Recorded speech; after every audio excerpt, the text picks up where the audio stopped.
Chapter 2, Your Inner Roommate by Michael A. Singer.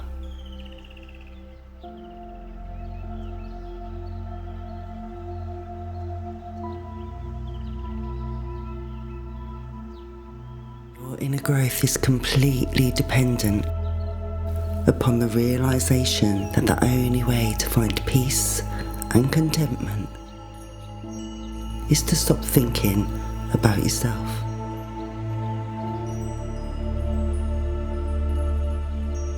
You're ready to grow when you finally realize that I, who is always talking inside, will never be content. It always has a problem with something. Honestly, when was the last time that you had nothing bothering you? Before you had the current problem, there was a different problem. And if you're wise, you will realise that after this one, there'll be another one. The bottom line is, you'll never be free of the problems until you free the part within that has so many problems. When a problem is disturbing you, don't ask, what should I do about it? Ask, what part of me is being disturbed by this? If you ask, what should I do about it? You've already fallen into believing that there really is a problem outside that must be dealt with. If you want to achieve peace in the face of your problems, you must understand why you perceive a particular situation as a problem.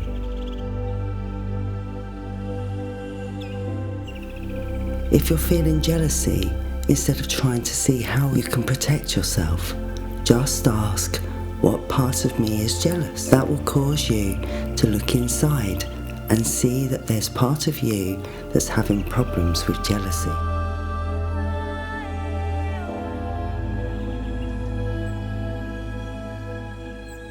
Once you clearly see the disturbed part, then ask, who is it that sees this?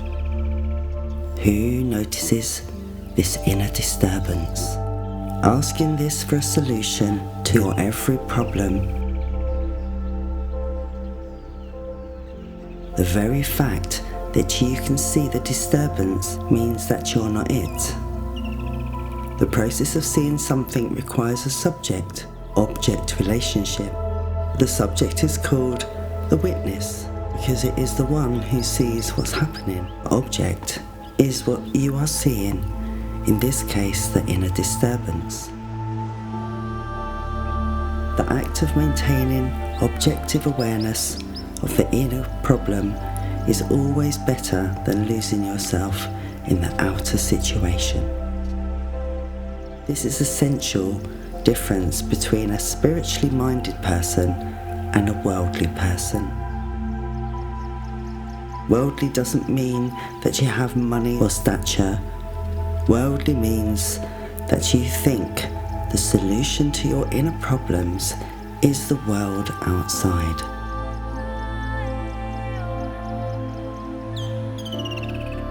You think that if you change things outside, you'll be okay.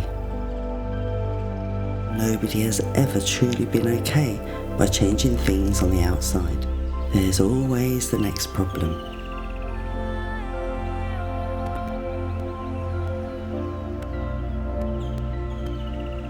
The real solution is to take the seat of witness consciousness and completely change your frame of reference.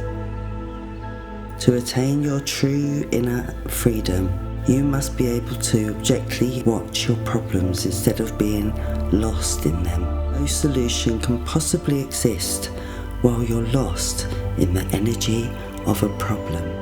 You're getting anxious, scared, or angry about it. The first problem you have to deal with is your own reaction.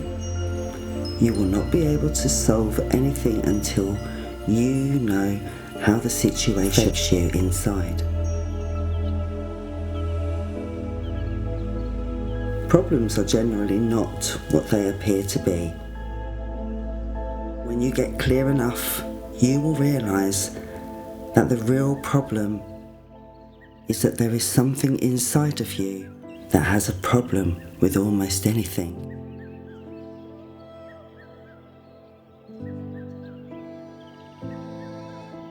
First step is to deal with that part of you that involves the change from the outer solution consciousness to inner solution consciousness. You have to break the habit of thinking that the solution to your problems is to rearrange things outside. Only permanent solution to your problems is to go inside and let go of the part of you that seems to have so many problems with reality. And once you do that, you'll be clear enough to deal with what's left. There really is a way to let go of the part of you that sees everything as a problem. It may seem impossible, but it's not. There is a part of your being that can actually abstract from your own melodrama.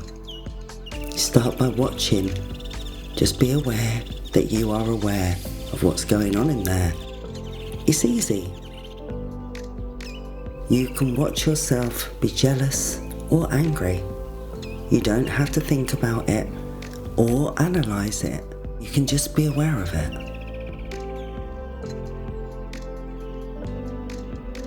Who is it that sees all this?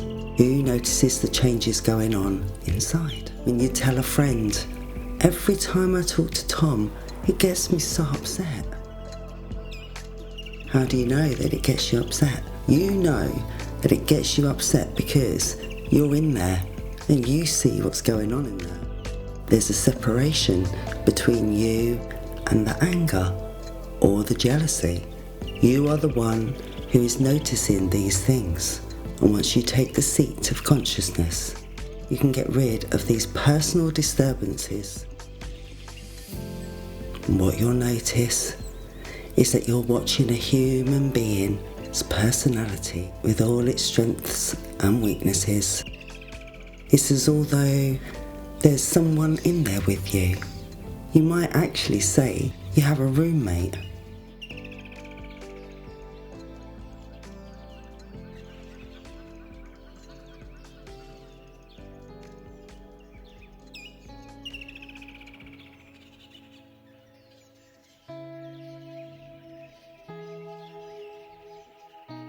If you'd like to meet your roommate, just try to sit inside yourself for a while in complete solitude and silence. You have the right, it's your inner domain, but instead of finding silence, you're going to listen to innocent chatter. Why am I doing this? I have more important things to do. This is a waste of time. There's nobody in here but me. What's this all about? Right on cue. There is your roommate. You may have clear intentions to be quiet inside, but your roommate won't cooperate. And it's not just when you try to be quiet. It has something to say about everything that you look at. I like it. I don't like it. This is good. That's bad. It just talks and talks. You don't generally notice because you don't step back from it. You're so close that you don't realise that you're actually hypnotised into listening to it. Basically, you're not alone in there. There are two distinctive aspects of your inner being. The first is you, the awareness, the witness, the centre of your willful intentions. And the other is that which you watch. The problem is the part that never wants to shut up. If you get rid of that part, even for a moment, peace and serenity would be the nicest vacation that you've ever had. Imagine what it would be like if you didn't have to bring this thing with you everywhere that you go. Real spiritual growth is about getting out of this predicament. But first, you have to realise that you've been locked in there with a maniac. In any situation or circumstance, your roommate could suddenly decide, I don't want to be here. I don't want to do this. I don't want to talk to this person. You would immediately feel tense and uncomfortable. Your roommate can ruin anything you're doing without a moment's notice. It could ruin your wedding day, or even your wedding night. That part of you that can ruin anything and everything, and it generally does. You buy a brand new car, and it's beautiful, but every time you drive it, your inner roommate finds something wrong with it. The mental voice keeps pointing out every little squeak, every little vibration, until eventually you don't even like the car anymore. Once you see what this can do to your own life, you're ready for spiritual growth. You're ready for a real transformation when you finally say, look at this thing, it's ruining my life. I'm trying to live a peaceful, meaningful existence, but I feel like I'm sitting on top of a volcano.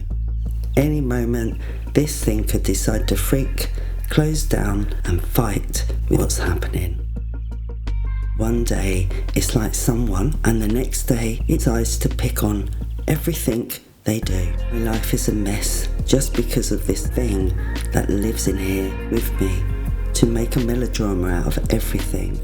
Once you've seen this and learned to no longer identify with your roommate, you're ready to free yourself. Just start to watch. Spend a day watching every single thing your roommate does. Start in the morning and see if you can notice what it's saying in every situation. Every time you meet someone, every time the phone rings, just try to watch. Just watch what the voice has to say. A good time to watch it talk is while you're taking a shower. Just watch what the voice has to say. You will see that it never lets you take a peaceful shower. Your shower is for washing your body, not for watching your mind talking non-stop. See if you can stay conscious enough throughout the entire experience to be aware of what's going on. You'll be shocked by what you see. It jumps from one subject to the next. The innocent chatter seems so neurotic that you won't believe that it's always that way, but it is.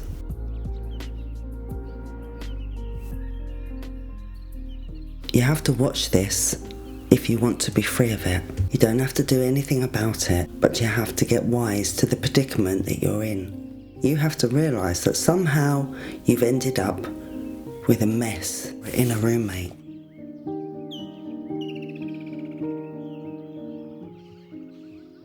If you want it to be peaceful in there, you're going to have to fix this situation. The way to catch on whatever your inner roommate is really like is to personify it externally. Make believe that your roommate, the psyche, has a body of its own. You do this by taking the entire personality that you hear talking inside and imagine it to be a person talking to you on the outside. Just imagine that the person is now saying everything that your inner voice would say, and now spend the day with that person. Just sat down to watch your favourite TV show. Problem is, you have this person with you. Now you'll get to hear the same innocent monologue used to be inside, except that it is sitting next to you on the couch talking to itself. Did you turn off the light downstairs? You better go and check. Not now. I'll do it later. I want to finish watching the show. No, do it now. That's why the electric bill's so high. You sit in silence, watching all of this. Then a few seconds later, your couchmate is engaged in another dispute. Hey, I want something to eat. I'm craving some pizza. No, you can't have pizza now. It's too far to drive. But I'm hungry. When will I get to eat? Your amazement, these neurotic bursts of conflicting dialogue just keeps going on and on, as if that's not enough. Instead of simply watching TV, this person starts verbally reacting to whatever comes on the screen. At one point, after a redhead appears on the show, your couchmate starts mumbling about an ex-spouse and a painful divorce. Then the yelling starts, just as though the ex-spouse was in the room with you. Then it stops, just as suddenly as it started. At this point, you find yourself hugging the far corner of the couch in desperate attempt to get as far away from this disturbed person as you possibly can. Will you dare to do this experiment? Don't try to make the person stop talking, just try to know what you're living with inside by externalizing the voice. Give it a body and put it out there, in the world, just like everybody else. Let it be a person who says on the outside exactly what the voice of your mind says inside. And put that person, your best friend after all. How many friends do you spend all your time with and pay absolute attention to every word they say? How could you feel if someone outside really started talking to you the way your inner voice does? Would you relate to that person who opened their mouth to say everything your mental voice says? After a very short period of time, you would tell them to leave and never come back. But your inner friend continuously speaks up. You don't ever tell it to leave, no matter how much trouble it causes. You listen. There's almost nothing that voice can say that you don't pay full attention to. It pulls you right out of whatever you're doing, no matter how enjoyable. And suddenly, you're paying attention to whatever it has to say. Imagine that you're in a serious relationship. You're driving to the wedding and it says, maybe this is not the right person. I'm really getting nervous about this. What should I do? If someone outside of you said that you'd ignored them, you feel that you owe the voice an answer. You have to convince your nervous mind that this is the right person. It won't let you walk down the aisle. That's how much respect that you have for this neurotic thing inside of you. You know that if you don't listen to it, it will bother you every day of your life. I told you not to get married. I said I wasn't sure. Bottom line is undeniable. If somehow that body managed to manifest in a body outside of you, and you had to take it everywhere that you went, you wouldn't last a day. Somebody was to ask, a new friend is like, you'd say, this is one seriously disturbed person. Just look up neurosis in the dictionary and you'll get the picture. That being the case, once you've spent a day with your friends, it's the probability that you're going to go to them for advice. After seeing how often this person changed their mind, how conflicted they were on so many subjects, and how emotionally overreacted they tended to be, would you ever ask them for a relationship or financial advice? As amazing as it seems, you do just that every moment of your life, having taken its rightful place back inside of you. It is still the same person who tells you what to do about every aspect of your life. Have you ever bothered to check its credentials? How many times has that voice been totally wrong? He doesn't care for you anymore. That's why she hasn't called. She's going to break up with you tonight. I can feel it coming. I just know it. Shouldn't even answer the phone if she calls.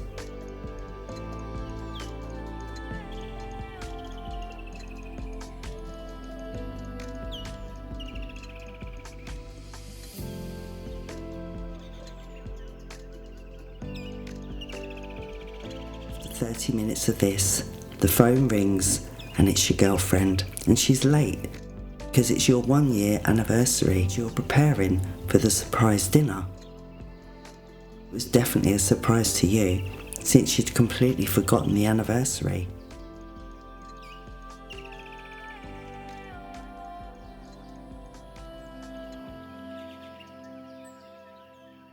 She says she's on her way to pick you up. Well, you're very excited and your inner voice is chatting about how great she is. But haven't you forgotten something? Haven't you forgotten about the bad advice the inner voice gave you that caused you to suffer for the last half an hour? What if you'd hired a relationship advisor who had given you all that terrible advice? They had completely misread the entire situation. Had you listened to the advisor, you would never have picked up the phone. Wouldn't you fire them on the spot? How could you ever trust their advice again after seeing how wrong they were? Well, are you going to fire your inner roommate? After all, its advice and analysis of the situation were totally wrong. No, you never hold it responsible for the trouble it causes. In fact, the next time it gives you advice, you're all ears. Is that rational? How many times has that voice been wrong about what's going on or what will be going on? Maybe it's worth noticing whom you're going to ask for advice. When you've sincerely tried these practices of self-observation and awareness, you'll see that you're in trouble. You'll realise that you've only had one problem your entire life, and you're looking at it. It's pretty much the cause of every problem that you've ever had. Now the question becomes, how do you get rid of this inner troublemaker? The first thing you'll realise is that there's no hope of getting rid of it until we really want to. You'll realise that you've only had one problem your entire life, and you're looking at it. It's pretty much the cause of every problem that you've ever had. Now the question becomes, how do you get rid of this inner troublemaker? First thing you'll realise that there's no hope of getting rid of it until you really want to. It is still the same person who tells you what to do about every aspect of your life. Have you ever bothered to check its credentials? How many times has that voice been totally wrong? She doesn't care for you anymore. That's why she hasn't called. She's going to break up with you tonight. I can feel it coming. I just know it. Shouldn't even answer the phone if she calls.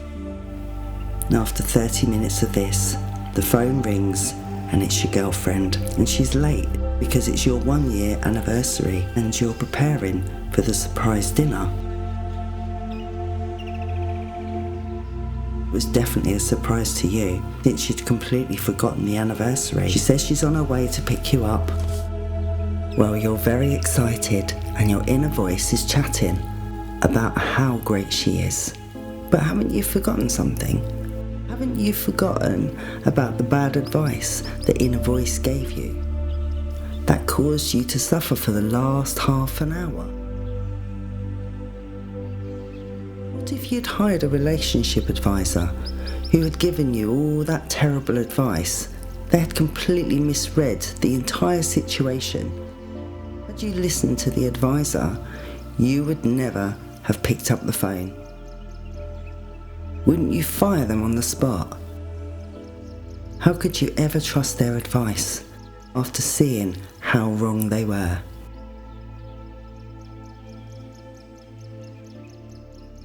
Well, are you going to fire your inner roommate?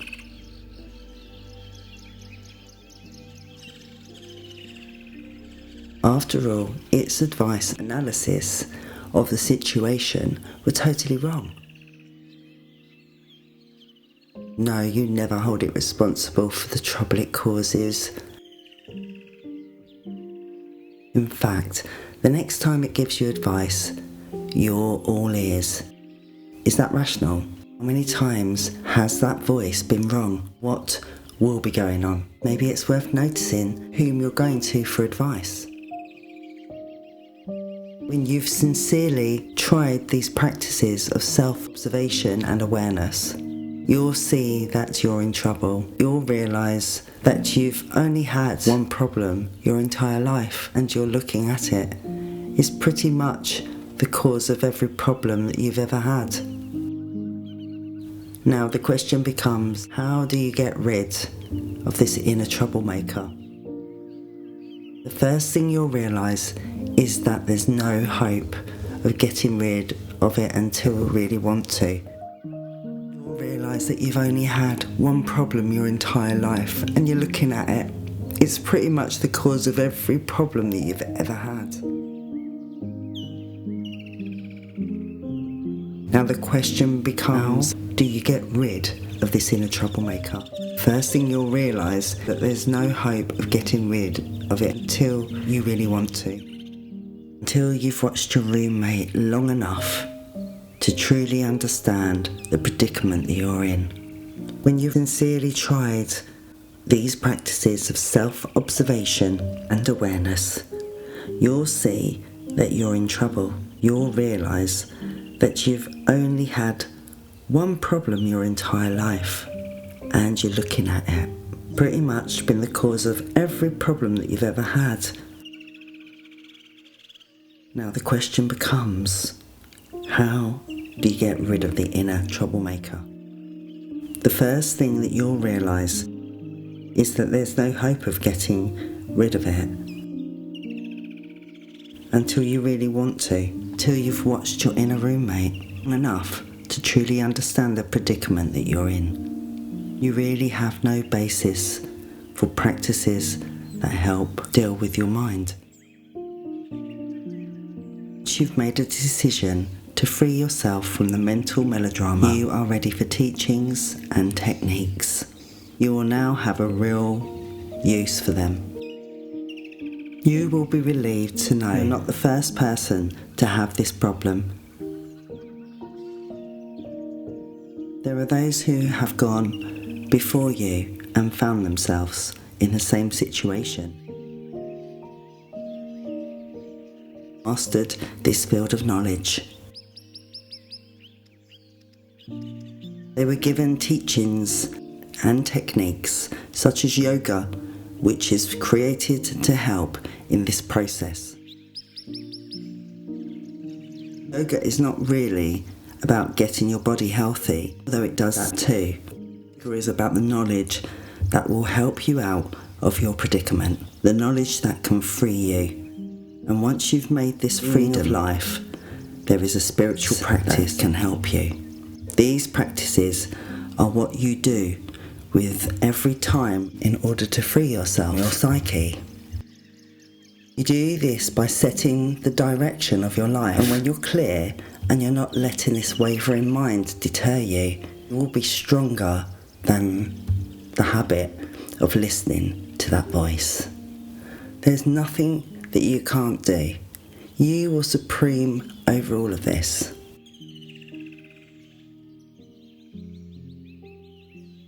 You want to free yourself, you must first become conscious enough to understand the predicament. Then you must commit yourself to the inner work of freedom. You do this as though your life depended on it, because it does. As it is right now, your life is not your own. You have to take it back. Stand firm in the seat of the witness and release the hold that the habitual mind has on you. This is your life. Reclaim it.